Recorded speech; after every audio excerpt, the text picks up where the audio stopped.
I'm 42, married for 14 years, 2 kids, a mortgage, and what I used to call a boring but good life. My wife, Lena, is 39. We met in college, built everything from nothing, and for the longest time I believed we were one of those couples that just made it. No drama. No chaos. Just routine and quiet loyalty. If you asked me a year ago what I was most proud of, I would have said my family without hesitation. We weren't perfect, but we were stable. Friday dinners, Sunday grocery runs, arguing about stupid things like whose turn it was to take out the trash. The kind of normal that feels safe. Then last year we refinanced our house, and that's when Daniel came into our lives. Our insurance agent. Polite. Professional. The kind of guy who remembers your kids' names and laughs just a little too easily at your jokes. He promised protection against risks. Funny how that turned out. Because somehow, he became the biggest risk I never saw coming. At first, Daniel was just a name on emails and paperwork. He helped us bundle everything: home, car, life insurance. Saved us money. Made everything feel handled. Lena liked him. I remember her saying, "He actually listens, not like most salespeople." I agreed. He did seem genuine. Looking back, that's probably the first red flag. He didn't just stick to business. He'd linger after meetings. Ask about our lives. Share bits of his own. Divorced. No kids. "Work is my life now," he joked once. I didn't think much of it. We even had him over once to finalize some paperwork. Lena cooked.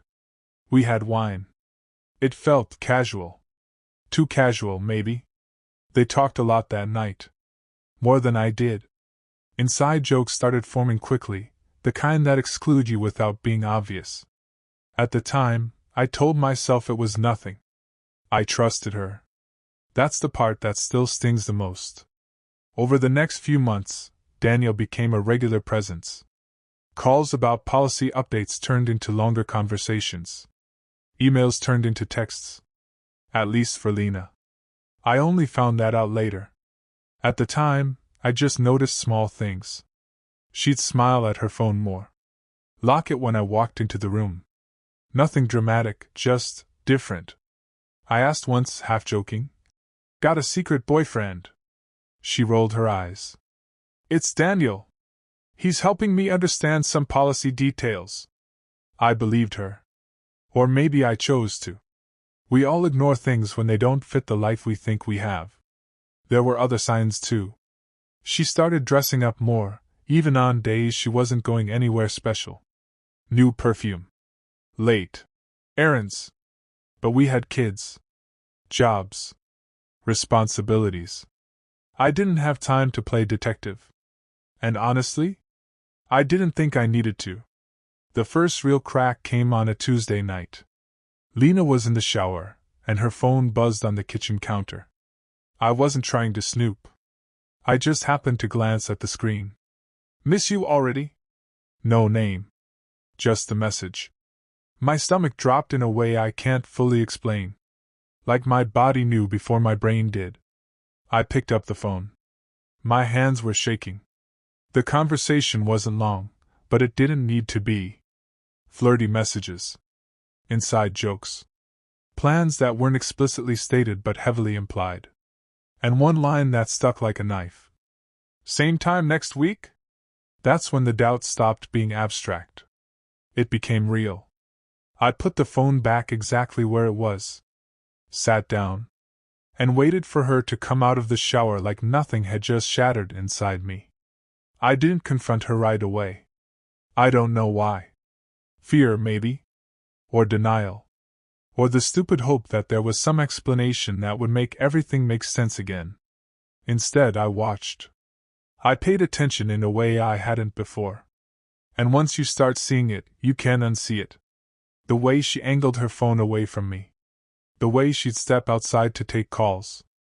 The sudden appointments that always seemed to fall on Thursdays. Same time next week. It lined up too perfectly.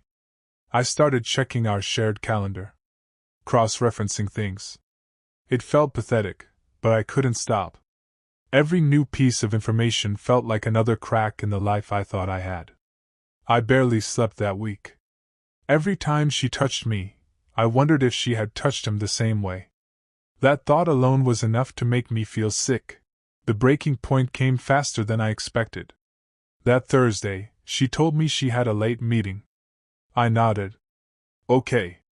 But instead of staying home, I followed her. I hated myself for it, but I needed to know. She didn't go to work. She went to a small hotel on the edge of town. I sat in my car across the street, watching her walk inside like it was just another normal day.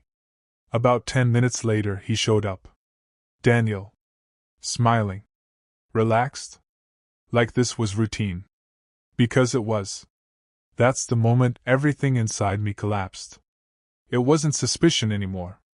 It wasn't doubt. It was reality, standing right in front of me, impossible to ignore. I didn't go inside. I couldn't. I just sat there, gripping the steering wheel, trying not to fall apart in public. I drove home in a daze. I don't remember most of that drive.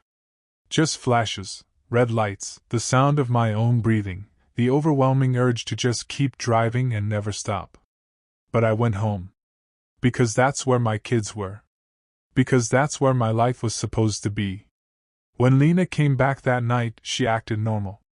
Meeting ran late, she said, dropping her bag. I looked at her, really looked at her, and felt like I was staring at a stranger. I wanted to scream. I wanted to throw something. Instead, I asked, "How was Daniel?" The silence that followed was deafening. Her face changed instantly. That's when I knew the confrontation had started, whether I was ready or not. She didn't deny it. Not really. At first, it was the usual deflection. "What are you talking about? You're being paranoid." But she couldn't hold it together. Not when I told her exactly where she'd been. Not when I said his name. Daniel. Her shoulders dropped like the weight of the lie was finally too much. "It didn't mean anything," she said. I laughed. Actually laughed. "Then why lie?" No answer. Just tears. And that somehow made it worse. The truth came out in pieces. Like she was trying to control how much damage I could take at once. "It just happened. It was a mistake. It's not serious." Every cliché you can imagine. But the timeline didn't lie. This wasn't a mistake. This was months. Planned meetings. Hidden messages. A whole separate reality I knew nothing about. I asked the question I didn't want the answer to. "Do you love him?" She hesitated. That hesitation told me everything. "I don't know," she whispered.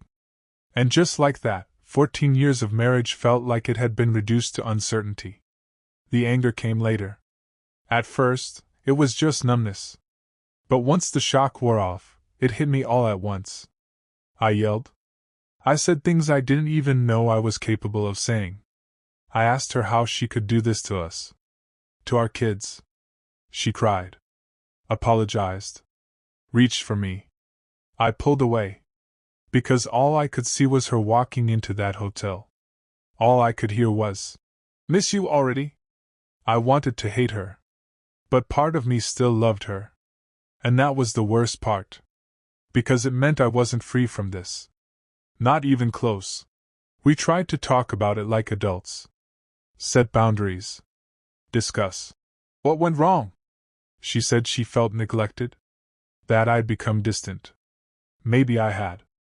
But I never cheated. I never stepped outside our marriage. She said Daniel made her feel seen. That he listened. That he made her feel alive again. I sat there, listening to my wife explain why another man mattered more than our life together.